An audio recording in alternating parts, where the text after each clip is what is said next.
Good morning, everyone, and welcome to Coffee and Headlines. As you know, we get together every morning to look at the news and headlines that are going on around the world from places far and near and far, and how they affect our life here in Puerto Vallarta. Today, we're going to be following three very important stories. After our guest interview today, we have a special guest that I am happy to have invited to the show. She is a regular here at Coffee and Headlines, and um, she's a specialist in chronic illness and the management of the pain in chronic illness. And from what I've gathered, she's also an ice cream junkie, making frequent trips to Lick's Ice Cream. I'd like to welcome Dr. Lynn Rogers to Coffee and Headlines. Lynn, it's so nice to have you here with us today. How are you?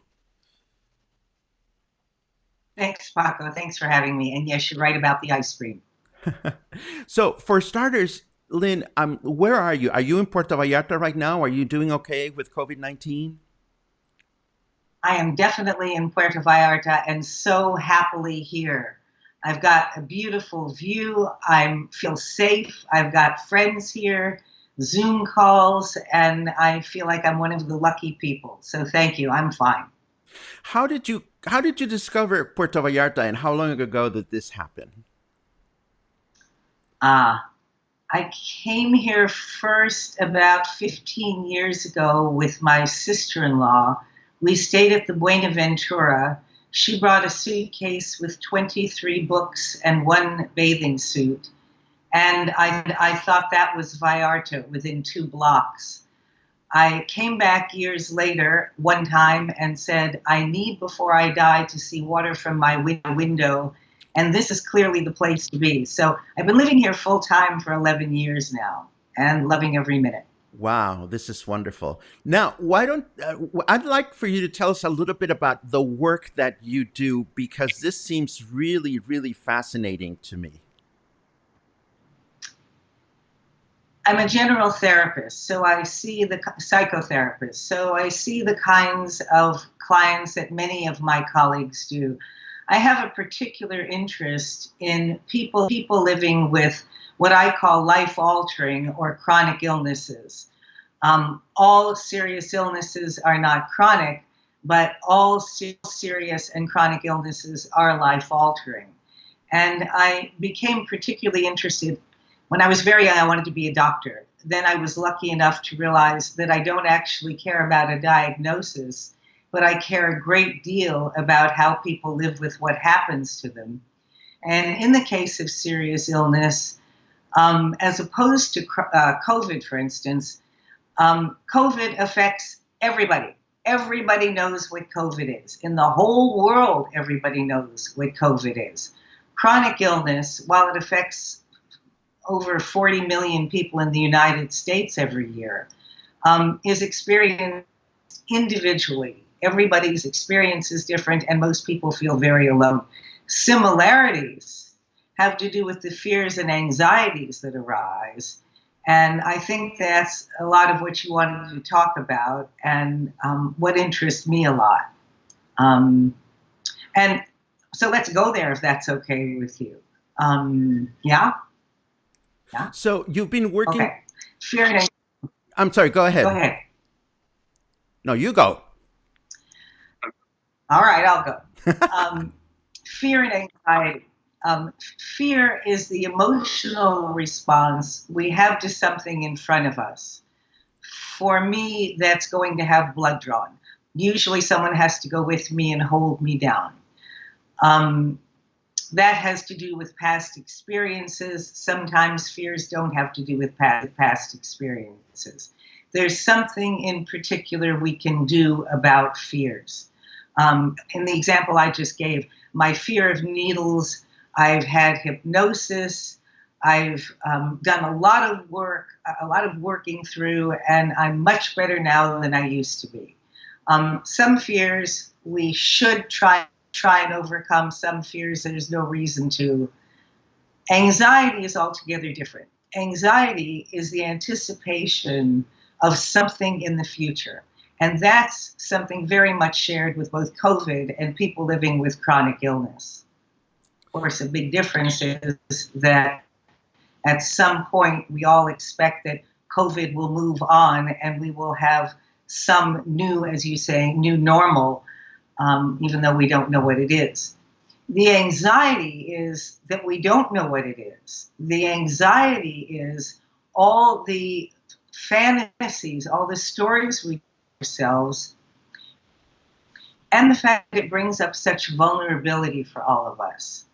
I don't know anyone that would go into a bookstore looking for a book and see one on the table that says, oh, here's a book about life-threatening illnesses. That would be great reading. So in the same way, we tend to stay away from things that make us uncomfortable. Not being in control makes most of us very uncomfortable. Of course, it's a false belief that we have that much control anyway. But I think that's the big thing, that when someone comes into my office, when someone did come into my office and plopped down in a chair and said, I have ALS, what's going to happen when I can't get up these stairs? And I said, oh my goodness, do you need a wheelchair now? And what he really wanted to know was, when I'm in not this good a shape, what will we do? And the answer is I will still be with you and we'll figure it out then.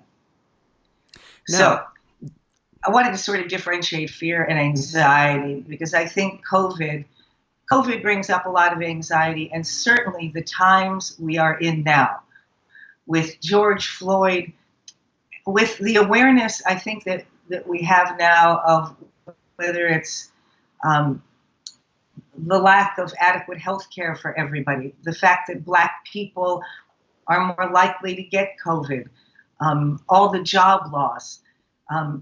These kinds of things are, along with COVID, it also makes us more aware of what someone living with a chronic illness might be dealing with. As someone in the recent interview about Parkinson's said, he said he now had a much greater compassion and appreciation for other people who might look a little different than he does. Now, tell me something. You spoke earlier about people coming to your office, and I noticed on your website that you've been seeing patients you wanted remotely. to talk about what we can do about it, yes? How has the experience of working with patients with Zoom been like for you? What can we do about it? The first thing, and something that I love that you do every morning, Paco, is try and limit the negativity.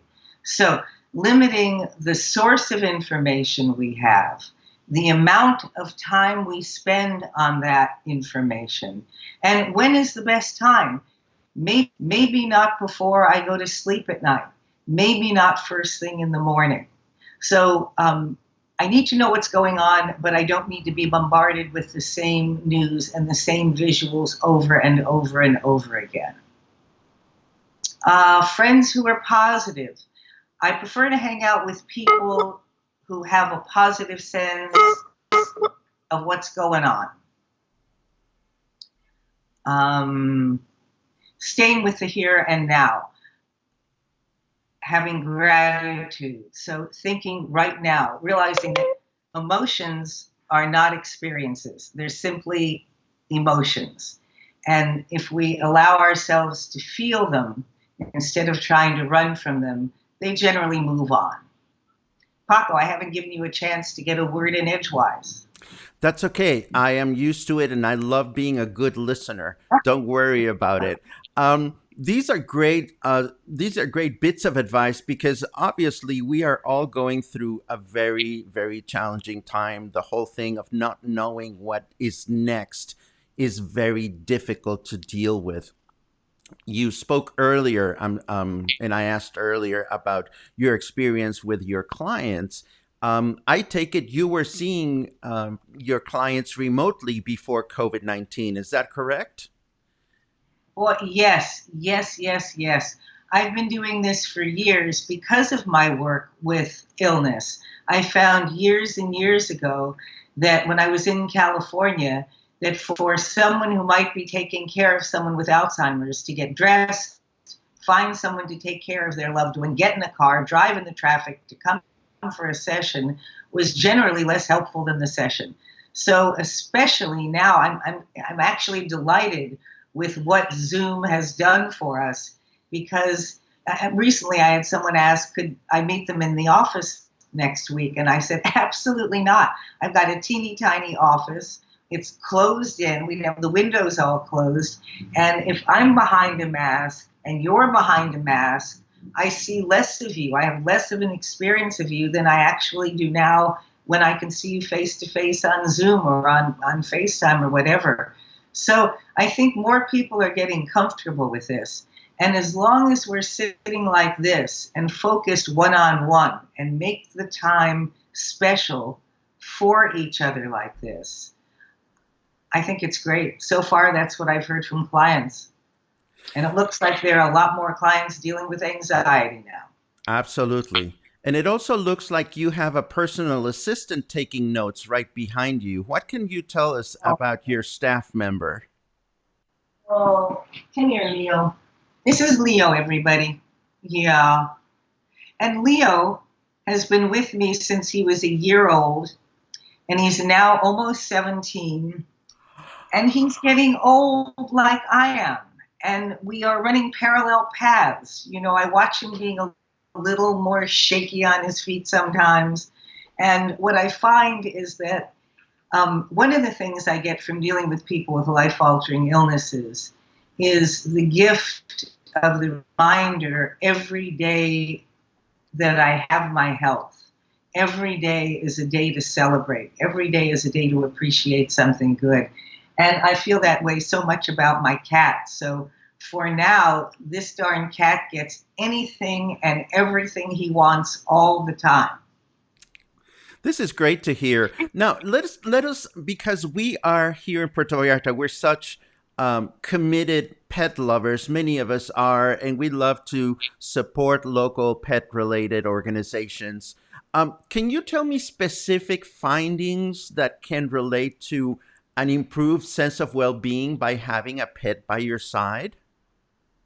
Oh my goodness, I wish I had the numbers, but you probably know, at least in the States, there are all these numbers about how shelters are emptying. People have wanted to foster animals since being shut in. I'm a single person. I don't know what I would do without my furry critter to pet. It relaxes me, and you see animals being used all over as therapy tools. So there was a recent video with a horse being brought into retirement homes and to hospitals, but certainly dogs and cats these days. So if you don't have one and you have a love for one, you ought to have one. Lynn, just to wrap it up, is there any final word of advice that you may have for all our friends here at Coffee and Headlines in terms as to how we can best manage our anxiety and pain and stress level through this pandemic? Hmm. All the things that we all know about, taking care of ourselves. And so we always talk about food and exercise and meditation and all of that. But on another level, taking care of ourselves for me means being gentle with ourselves. So I don't have to get up at a particular time now because I can't go to Pilates. So it throws off what time of the day, what day of the week it is. Sometimes I forget things I don't usually forget. And I'm a little more brittle than I like to think I usually am as a result of the kinds of stress that we're all feeling. So I think just that general notion of being gentle with ourselves, forgiving ourselves. It's so easy for me to see the best in others and not so easy for me to see the best except what's so with me. Lynn Rogers, it is such a pleasure to have you here on the show. I'll be more than happy to share your website in the show notes so that all of our viewers can reach out to you directly if they're feeling like they need to make a connection with you. Thank you so very much for joining us this morning. Thanks for having me, Paco.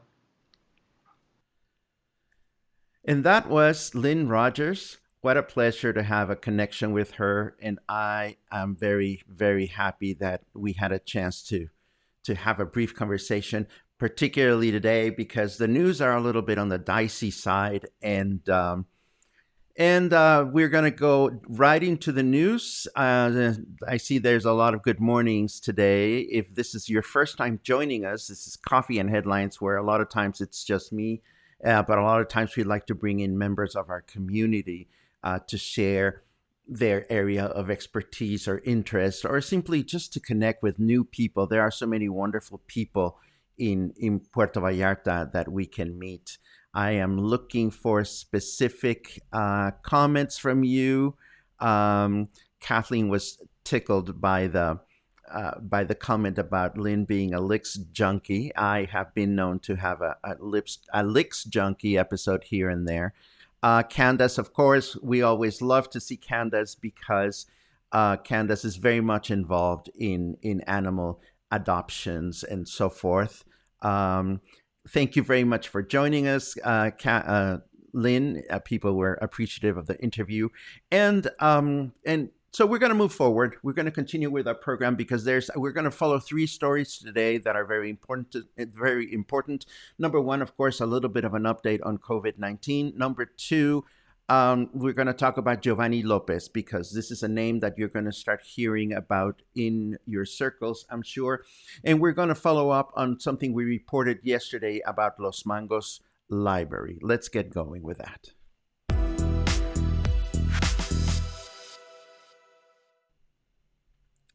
For starters, in what is now being called as a zero-tolerance operative throughout the state of Jalisco, police are starting to detain people that are not staying at home. This image that we see here corresponds to a group of young men and women who were apparently playing in a sports park in Las Juntas near Puerto Vallarta.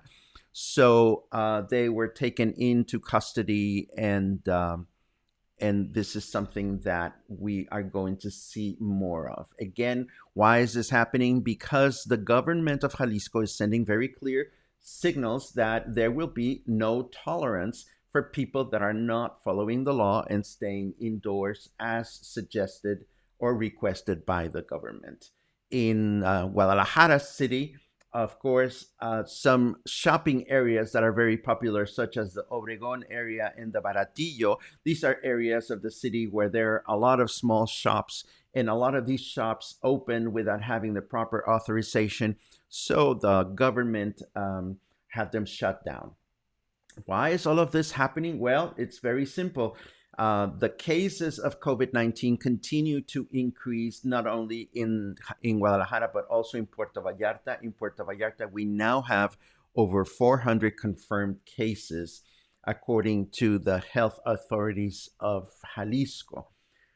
This is a troubling, excuse me, this is a troubling bit of news, given the fact that just a few days ago, we knew that one of the points or parameters that the government of Jalisco is going to be tracking in terms of monitoring our ability to move forward through the new normal had to do with this figure over here, the number of active cases. And even though back on the 29th of May, we were at 488, we know that right now we are slightly over 800. In the state of Jalisco. So what will this mean to the new guidelines for next week, or whenever it is that the government is going to let us know here in our state? What follows is unknown. We don't have any certainty at this moment. The second story that I want to bring to your attention has to do with a construction worker named Giovanni López. We have been watching very closely what has happened in the United States after the murder of George Floyd. And unfortunately, we have a similar situation here in Mexico, and more specifically in our very own state.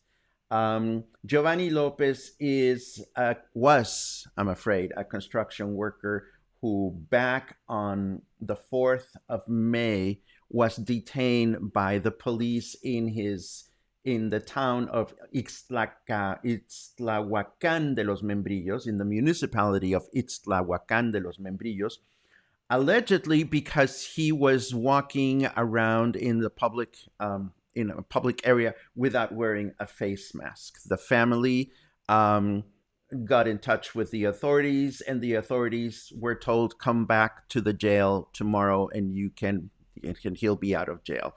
But when they went back the following day, he was dead. He was dead, and his body showed signs of abuse, fractures in his skull, and there was a bullet going through one of his legs, allegedly. Needless to say, this is something that caused a fair amount of concern in the municipality and made a little bit of noise in the state of Guadalajara.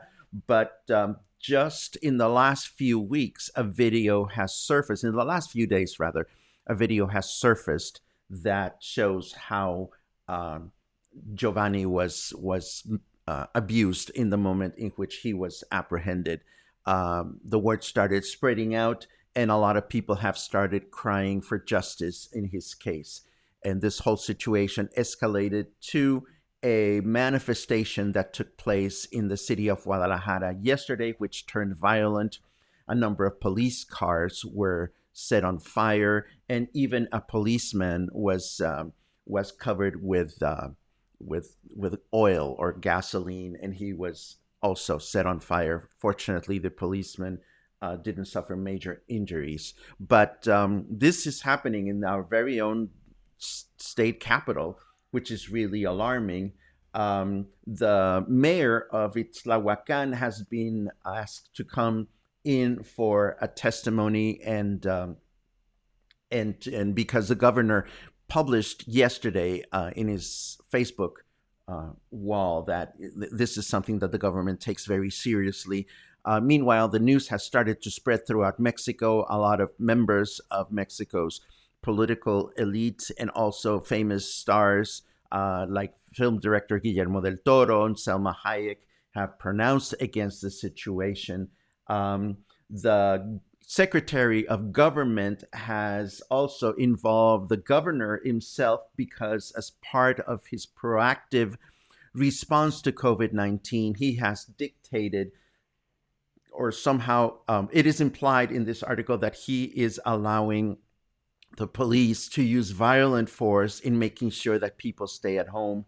So there has been some suggestion that the police force in this town acted by based on Governor Alfaro's position on how people should be handled if they are choosing not to stay at home. Meanwhile, Governor Alfaro is blaming Mexico City and the party of the president's party because he claims that people from Guadalajara do not manifest violently. And he accused the government of our President Andrés Manuel López Obrador, of sending people to Guadalajara to inspire others to act violently.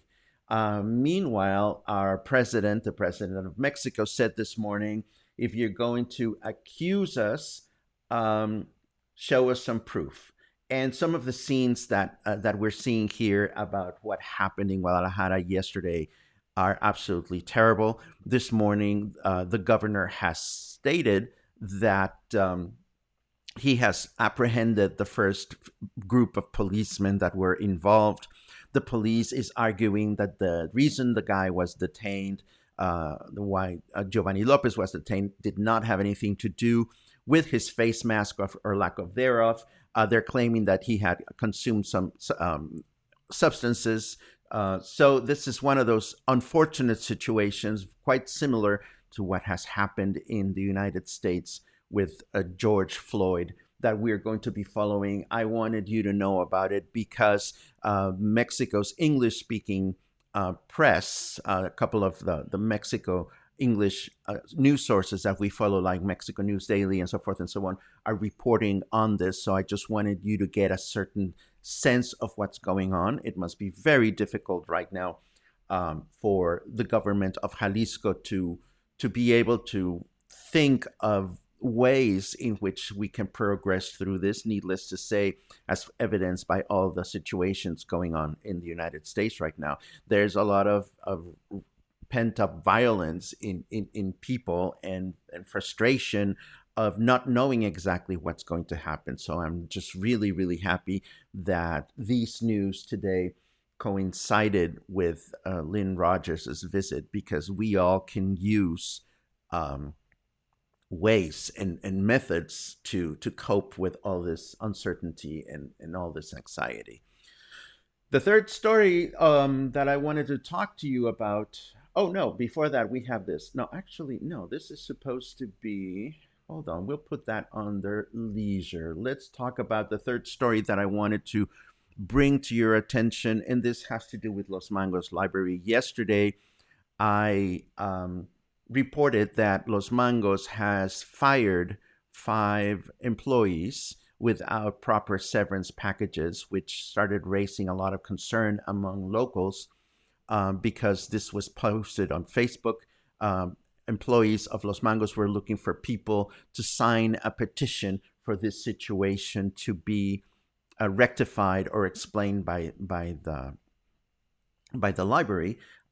Yesterday, we shared a website where you could share your own signature as well. And this website no longer accepts signatures.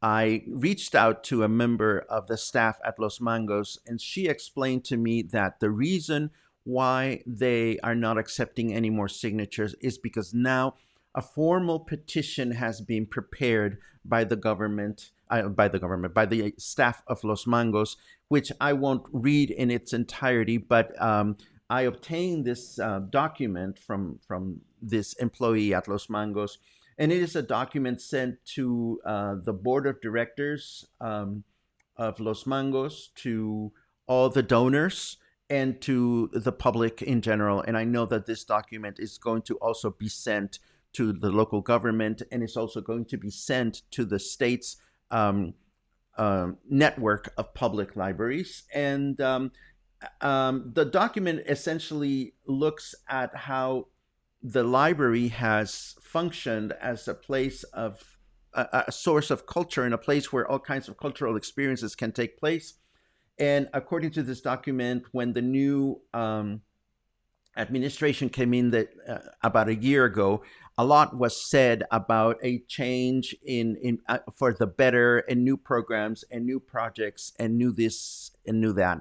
And none of that has happened. So the people that are involved in this situation are asking for the library to respect the rights that are given to employees by law when they are dismissed from their job. They are also requesting that the budget of the library made public, that stronger efforts be made by the library to raise funds among the community, that the plan to keep the library in operation be made public, and with specific goals and milestones be made public in a calendar, and that somebody from the board of directors or the council of the library show up to explain exactly what is going on and why this has happened. What I learned from Angelica yesterday at the library is that these employees were fired not even by the director or by the president of the council. They were fired by a representative that was sent by the president of the council. Prior to that situation, I learned that the expectation of the library was that the staff would accept a cut in salary, and that their social security benefits would be modified to those of a person with a minimum wage.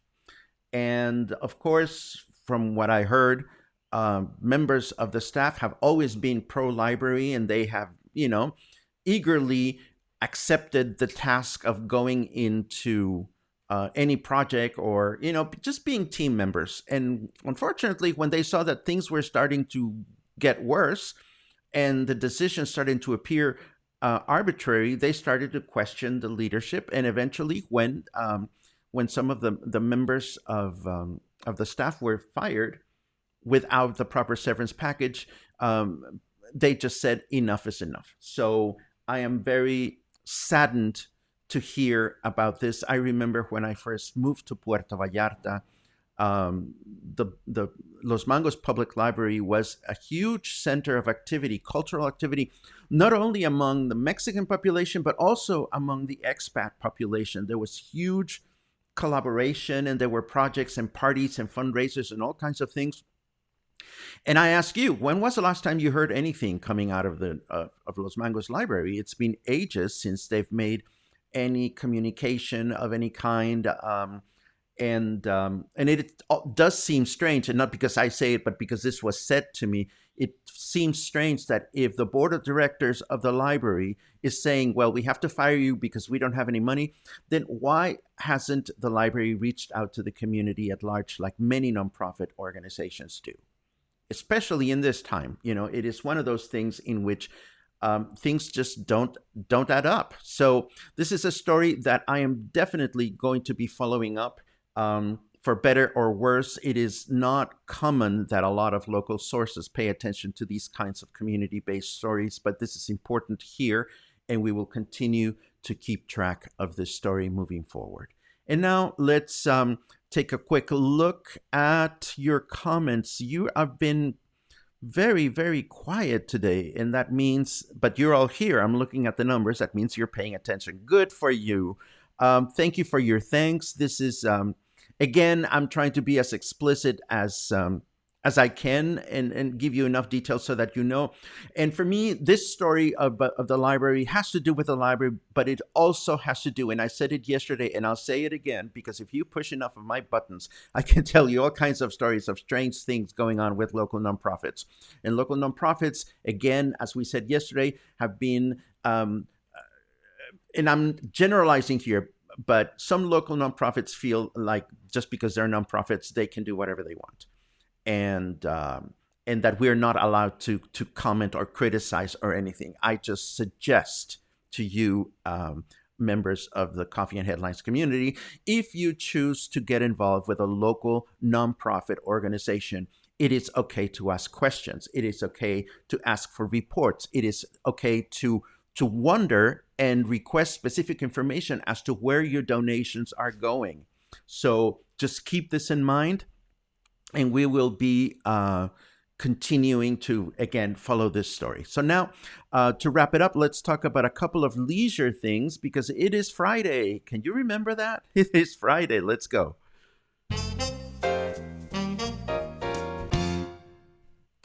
Okay, for starters, I want to talk about the weather, because I always say to myself, I am going to talk about the weather, and then we get caught up with all kinds of things, and I forget to talk about the weather. Today, it is 81 degrees, it is 27 Celsius, and humidity is at a cozy 86%, which means that it's going to be hot and humid if you have to be out and about. Keep that in mind.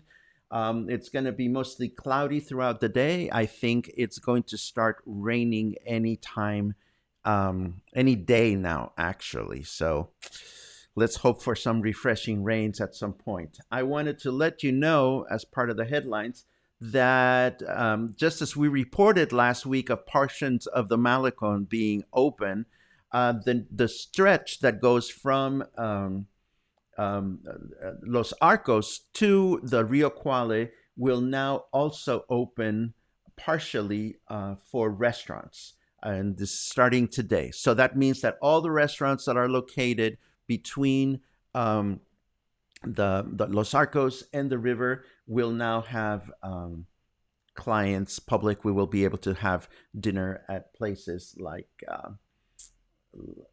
like all the restaurants that are there and the little shops. We hope that they do well, but this is about as much as the Malecon continues to open. We still cannot use it for recreational purposes. For those of us that love flying from one city to another where you cannot go anywhere because we're all in confinement, we learned that Aeromar has created a promotional campaign in which they are including Puerto Vallarta. They are flying at 50% capacity, and they are trying to promote their flights that connect Puerto Vallarta, Puerto Escondido, Acapulco, Manzanillo, and Ixtapas y Guatanejo, all beach destinations where we cannot use the beach, but what the heck, I am just a messenger. So if you want to find out about great prices in airline tickets for places where you can go and stay in your comfortable hotel but not enjoy anything else, just look at the headlines. As always, on Friday, we take a look at what the New York Times recommends us for the weekend. There is, as always, all kinds of things from dance performances and pop performances. Lady Gaga will join Barack and Michelle Obama, Beyonce, and BTS, and others to celebrate the graduating class on 2020 on YouTube on Saturday afternoon. I always love watching the Obamas speak. I find them very inspiring. I don't know about you. And I also want to give a shout out to Robin Spencer, who got in touch with me yesterday. She watches our show and she tells me that she has started her own company of grocery delivery services here in Puerto Vallarta. She's called herself Pig Out Groceries. I love the concept. And she has a comprehensive list of things that she can get for you and shop for you, which is quite yummy. There's all kinds of things. She also delivers liquor. This is good to know. So this is Robin Spencer's project. If you've heard about it, if you have any comments about it, positive or negative, please share them with us. And I insist on the negative because we all deserve an opportunity to become better at what we do. I'm going to hope that you've shopped through her. And if you have any testimonials that you want to share, please share them with us. And if you've had something that hasn't worked out quite well, it's important to share it also because that makes us all better at what we do. Very quickly, taking a look at your comments, Anna. This is so sweet. Thank you very much for enjoying what we're doing. Thank you, Sue, for that. 90 degrees in Lake of the Ozarks. That sounds 90 degrees Fahrenheit? Is that even possible? That's really high. Oh, yeah, that is high. Yeah, okay. I forgot that I lived in the United States, and for a second I forgot my Fahrenheit. Yes, that looks quite balmy. First time this year, today, I turned on the AC, says Alain. Well, the way I look at the weather changing the way I live in my house is I look at the notches in my ceiling fan, and I still have one notch left to go before I go into full thrusters. So I'm hoping that I'll continue to be able to cope with the weather before I turn my ceiling fan into warp speed.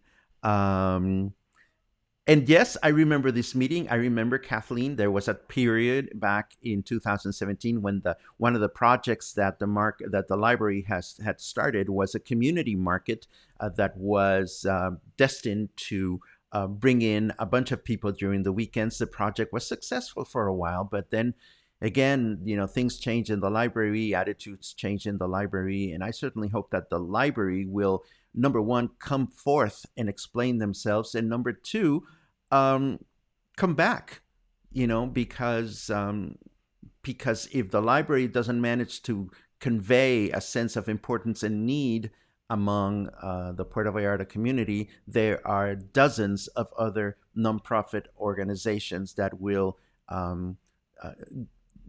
get our attention and that will compel us to partner with them instead. And I think there should be a little bit of everything, a little bit of something for everybody, and hopefully that'll be the case here. Sherry's staying at home working on the garden. This is good to know. I stayed at home yesterday and the day before, Sherry, and I went from caveman mode to bachelor mode. I spent 2 days cleaning and sweating and on my knees and scrubbing and stuff like that. Yesterday, my exterminator came. No more ants, at least for a month, and I'm excited about that. And that brings us to the end of Coffee and Headlines today. It is Friday, as I said before. Hopefully you have some fun activities planned for the weekend, some interesting things to watch on television. There are great shows going on Netflix, and we may talk a little bit about about great shows on Netflix on Sunday Funday. I will be happy to share with you what I'm watching and why, and hopefully you will do the same. And I see, oh, this is nice. We see a nice comment for Pig Out Groceries. This is good to know, and we certainly wish Robin Spencer much success. I will leave the link to her website along with all the links that we discussed today in the show notes, as always. You will find those notes attached to the broadcast on Facebook right after we're done. Well, give me a few minutes. And then we will upload those show notes to the website, paco-ojeda.com, so you can find them there as well.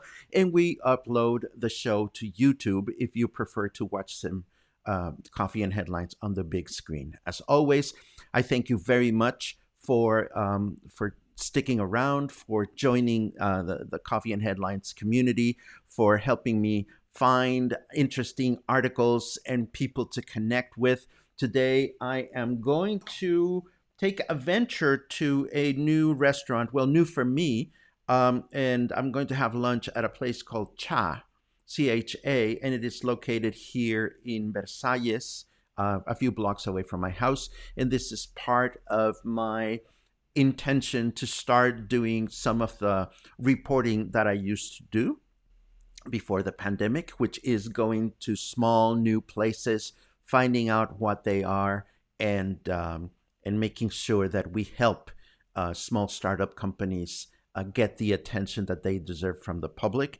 This restaurant was recommended to me by my dear friend Chef Graciela from a restaurant called Oregano. So I already can tell from her recommendation that it is probably going to be a wonderful experience.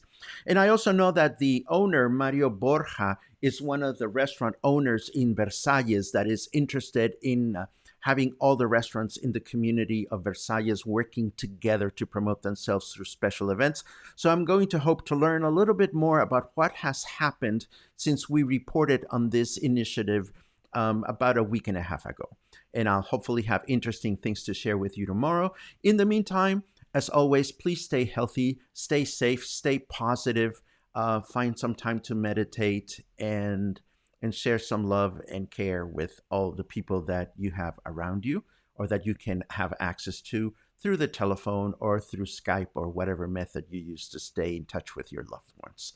I will hopefully see you tomorrow, and I am queuing the little pink house. Again, I'm looking for a new place to live, not in the real world, but here in Coffee and Headlines. So I may change this facade for something different sometime in the near future. Have a great day.